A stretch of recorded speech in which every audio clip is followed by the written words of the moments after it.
অভিনয়ের জগতে এক অনন্য নাম, যার প্রতিটি চরিত্র দর্শকদের মন ছুঁয়ে যায়। এপার ওপার দুই বাংলাতেই সমানভাবে জনপ্রিয় তিনি। বলছি জয়া আহসানের কথা। পর্দায় তার সাবলীল অভিনয় ও গভীরতা যেমন দর্শকদের মুগ্ধ করে, তেমনি ব্যক্তিগত জীবন নিয়ে চর্চা কখনোই কমে না। আর এই চর্চার কেন্দ্রবিন্দু হয়ে থাকে তার বিয়ে। সম্প্রতি এক সাক্ষাৎকারে তিনি বিয়ে নিয়ে কথা বলেছেন।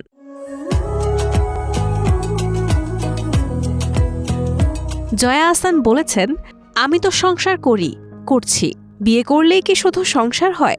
আমার দায়িত্ব আছে এত এত, তা সংসারের চেয়ে কম কি? আমি তো এসব করেই সময় পাই না। সবাইকে বিশ্বাস করতে হবে, বিয়ে করলেই সংসার হয় না। আমিও তো বিয়ে করে সংসার করেছিলাম, সেটার স্বাদও আমি নিয়েছি। এখন এই সংসারটা করছি, এটাই মন্দ কি? এটা তো ভালো লাগছে আমার। যেহেতু এটাই বেশি ভালো লাগছে, এই সংসারটাতে আমি সাকসেসফুল।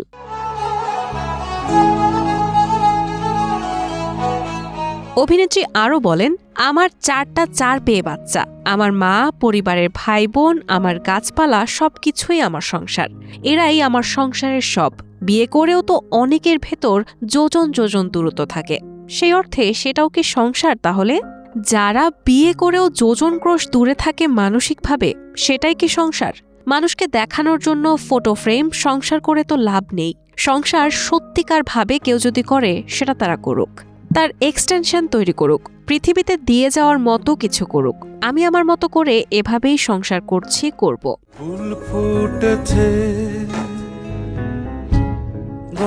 জয়া আহসান 1998 সালে বাংলাদেশি মডেল ফয়সালের সঙ্গে বিবাহ বন্ধনে আবদ্ধ হন, কিন্তু 2011 সালে তাদের 13 বছরের সম্পর্ক ভেঙে যায়। তারপর থেকেই তিনি একাই জীবন কাটাচ্ছেন।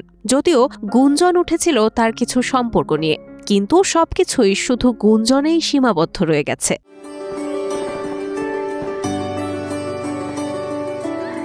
এদিকে গেল বছরের শেষ সপ্তাহে মুক্তি পেয়েছে তার সিনেমা নকশি কাঁথার জমিন, যা ইতিমধ্যেই দর্শকের মনে জায়গা করে নিয়েছে।